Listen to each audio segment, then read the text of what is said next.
Special court shall ensure that identity of the child is not disclosed at any time during the course of investigation or trial। ये किसकी duty है? देखो अब यहां पर विशेष बात ये ध्यान रखना आप लोग, P for prelims, special court shall ensure, police की अपनी ड्यूटी तो थी ही थी कि उसकी जो आइडेंटिटी है वो डिस्क्लोज ना हो, लेकिन यहां पर स्पेशल कोर्ट की भी ड्यूटी है कि special court shell ensure that even during investigation, investigation कौन करते हैं? पुलिस करती है, कि स्पेशल कोर्ट को ही ध्यान रखना पड़ेगा, शैल इंश्योर है किसी भी समय during the course of investigation हो या ट्रायल हो, identity of the child is not disclosed, बच्चे की जो आइडेंटिटी है वो डिस्क्लोज नहीं होनी चाहिए। And this can be the most confusing question for you, because अगर ये क्वेश्चन आ जाए आपके पास से कि special court shell ensure blah blah, option A during trial, कहेंगे हाँ वो तो होना ही चाहिए, ड्यूरिंग इन्वेस्टिगेशन, थर्ड बोथ। आप कहेंगे इन्वेस्टिगेशन में कैसे करेंगे स्पेशल कोर्ट? नहीं नहीं नहीं, ड्यूरिंग ट्रायल ही होगा, बस ओनली ट्रायल करेंगे, तो ऐसे आप फंस सकते हैं। तो इस बात को विशेष ध्यान रखना, इन्वेस्टिगेशन को अच्छे तरीके से हाईलाइट करिए कि इन्वेस्टिगेशन भी है। कौन सी कोर्ट? Special court. कौन सा सेक्शन था इसका? 28 था, ठीक। This court shall ensure what, ये एंश्योर करेगी जो मैं एनक्लोज कर रहा हूं ऐसे, shall enclose that identity of the child is not disclose at any time, किसी भी टाइम पर, और कब? During the course of investigation और ट्रायल। तो दोनों ही बातें आ रही हैं, इसको ध्यान रखना, पी फॉर प्रिलिम्स। मैं आपको यह समझाना चाह रहा था इसमें कि बेर एक्ट को पढ़ते हुए आपको यह समझ में आ जाना चाहिए, जैसे फॉर एग्जांपल आप लोगों ने कभी कबड्डी खेली है, कबड्डी खेली हो या कोई भी गेम खेला हो, है ना, शतरंज हो, क्रिकेट हो, व्हाटएवर, हमने अपनी परफॉर्मेंस ध्यान रखना पड़ता है। सामने वाला व्यक्ति किधर से आएगा, वो कैसी बॉलिंग करेगा, बैडमिंटन खेल रहे हैं तो किस तरीके से वो रॉकेट मारेगा, किस तरीके से क्या होगा उसका, कहाँ से गोल करना चाह रहा है वो, हमने सामने वाले के माइंड को भी पढ़ करके चलते हैं। इसी तरीके से बबुआ कि जब हम लोग प्रीलिम्स की तैयारी करते हैं तब हमें अगर ये दिमाग लगाना शुरू कर दें कि इस वाले प्रोविजन से क्वेश्चन कहाँ कहाँ से पुट कर सकता है एग्जामिनर, तो आपका जो स्टडी करने का तरीका है वो उसका लेवल कहीं को ना बढ़ जाएगा। फिर आप एक कदम आगे की सोच के चलेंगे, अगर जैसे इन्वेस्टिगेशन ट्रायल आया तुरंत आपको आइडिया लग जाएगा कि यहां पर एक विशेष बात आ चुकी है and it can be source of question in the exam. तो आप अपने जो टेम्परामेंट है, जो स्टडी करने का तरीका है, उसको इस तरीके से बदलने की कोशिश कीजिए। अगर आपने वो कर लिया तो बल्ले बल्ले, फिर तो आप कोई सी भी गाड़ी चलाइए। आपने यहाँ पर कार चलाना सीखना है, फिर आप चाहे एम्बेसडर चलाओ, मारुति चलाओ, हुंडई चलाओ, BMW, कोई भी कार चलाइए, आपको अच्छी तरीके कार चलाना आ गया। और आप कहेंगे नहीं जी मुझे तो मारुति कार में फिट होना है, और अगली कार में फिर बैठते आपको डर लगेगा कि मैंने तो मारुति कार के ही सोचा था, बस बाकी कार चलानी सीखी नहीं मैंने। ऐसा नहीं होता, इसलिए पढ़ना सीख जाइए। केवल पोक्सो एक्ट की बात नहीं है कि आपने पोक्सो की क्लास ले ली, ये पोक्सो एक्ट समझ में आ गया, वो अलग चीज़ है, लेकिन अगर आपको बेर एक्ट को पढ़ना और समझना आ गया फिर वो टेक्निक आप किसी भी एक्ट में अप्लाई कर सकते हैं। ठीक है, समझे नहीं? बढ़िया, आगे को वही बातें पहले पढ़ चुके हम लोग। Provided that for reasons to be recorded in writing special court may permit such disclosure if in its opinion it is in the interest of the child, यानी कि जो उसकी आइडेंटिटी का डिस्क्लोजर को स्पेशल कोर्ट परमिट कर सकती है। ये बात हम लोगों ने पहले भी पढ़ी थी, ये बात हम लोगों ने 23 सेक्शन 223 के क्लॉज 2 के प्रोविजो में समझा चुका हूँ पहले भी मैं रिसेंटली, तो उसको नहीं समझाऊंगा। आगे बढ़ते हैं एक्सप्लेनेशन। अगेन ये भी हो चुका कि आइडेंटिटी का मतलब क्या है। Identity of the child means identity of the child's family, बच्चे के परिवार से है, स्कूल से है, रिलेटिव से है, नेबरहुड से है, और any other information by which identity of the child may be revealed. ये भी रिपीटेशन ही है, पहले आ चुके हैं ऐसे प्रोविजन। तो आगे बढ़ते हैं हम लोग अभी। In appropriate cases, very important, in appropriate cases the special court,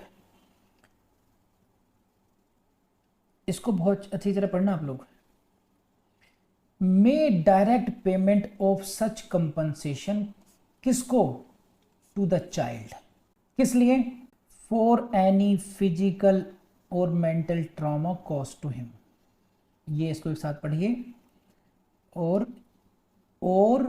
for immediate rehabilitation of such child, इसको पढ़िए एक साथ, और इसको भी अलग से फोकस कीजिए, in addition to the punishment.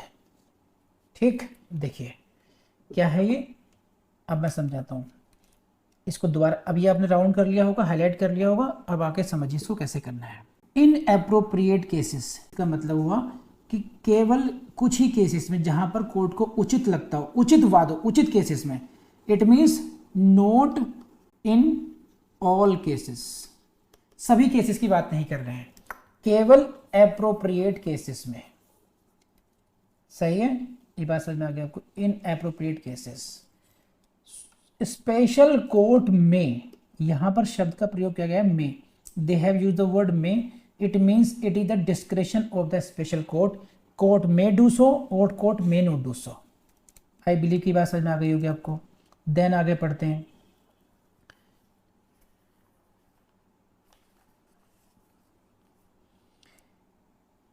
In addition to the punishment, in addition to the punishment यानी कि जो पनिशमेंट दिया जाएगा एक्यूज को, उसके अतिरिक्त, इन एडिशन की बात कर रहे हैं, यहां से प्रीलिम्स में क्वेश्चन आता है, क्या कर सकते हैं, direct the payment of compensation, direct the payment of compensation to the child, किसको जाएगा कंपनसेशन, बच्चे को जाएगा, बस ये है सारी बात।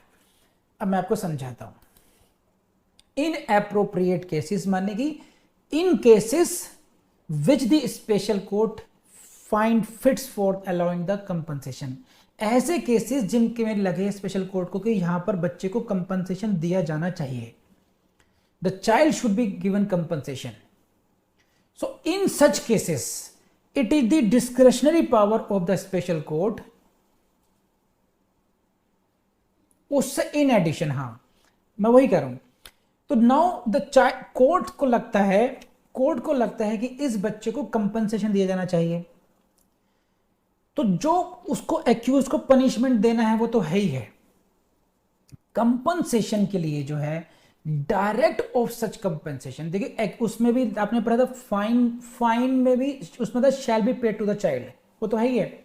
यहां कंपनसेशन देने लगी बात कर रही है, यहां पर जरूरी नहीं कोर्ट से जाए, एक्यूज से जाए, यहां पर ये नहीं कहा कि एक्यूज से दिलाया जाएगा, एक्यूज की जो ड्यूटी है कंपनसेट करने की नहीं है, एक्यूज की लायबिलिटी है पनिशमेंट झेलने की।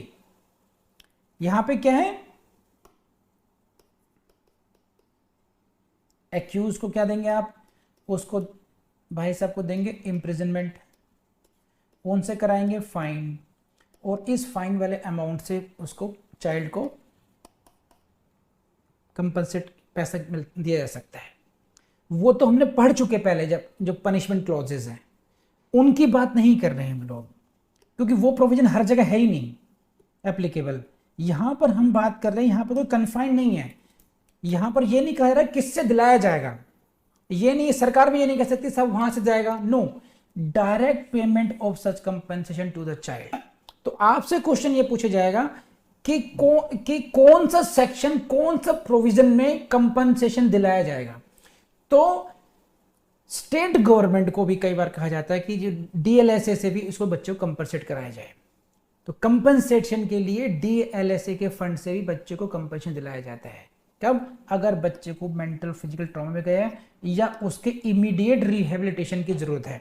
क्यों है जरूरी, देखिए एक्यूज से तो पनिशमेंट और फाइन हम कब लेंगे, जब उसका कन्विक्शन होगा, मेंटल ट्रॉमा बच्चा झेल चुका है, दिमागी रूप से परेशान हो चुका है, अब उसको पैसा दिया जाना है, उसके लिए इमीडिएट रिहेबिलिटेशन की जरूरत है, immediate rehabilitation of such child की जरूरत है अभी।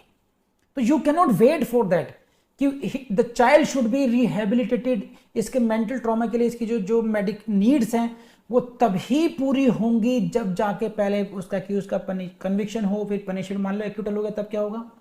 बट ये भी एक सच्चाई है कि उसके साथ पेनिट्रेटिव सेक्सुअल असॉल्ट तो हुआ ही था, उसकी मेडिकल रिपोर्ट सामने है। इन दैट केस तो it is not confined to कि एक्यूज से ही दिलाया जाएगा। कोर्ट के पास डिस्क्रेशनरी पावर है कि कोर्ट ऐसा कंपनसेट कराने के लिए पैसा उसको दिलवा सकती है। यहां पे इन एडिशन टू पनिशमेंट क्यों कह दिया कि ताकि एक क्लैरिटी हो जाए कि भाई पनिशमेंट से मतलब नहीं है, पनिशमेंट से अतिरिक्त कंपनसेशन की बात की है। और यहीं से इन एडिशन को मैंने अलग से हाईलाइट किया है आपको, सो दैट कि प्रीलिम्स में क्वेश्चन में आपसे पूछेंगे ये इन एडिशन है, इन सब्स्टिट्यूशन है या कैसा है, पनिशमेंट का सब्स्टिट्यूशन है या पनिशमेंट से अलग है। तो पनिशमेंट के इन एडिशन टू पनिशमेंट है ये। बात समझ में आ रही है आपको। कौन अवॉर्ड करेगा? स्पेशल कोर्ट में award.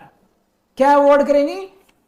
Payment, direct payment of such compensation, यानी कि मुद्रा पी से की बात कर रही है, पेमेंट ऑफ कंपनसेशन दिलाएगी। किसको दिलाएगी? चाइल्ड को दिलाएगी। पर्पज क्या है? मेंटल और फिजिकल ट्रॉमा।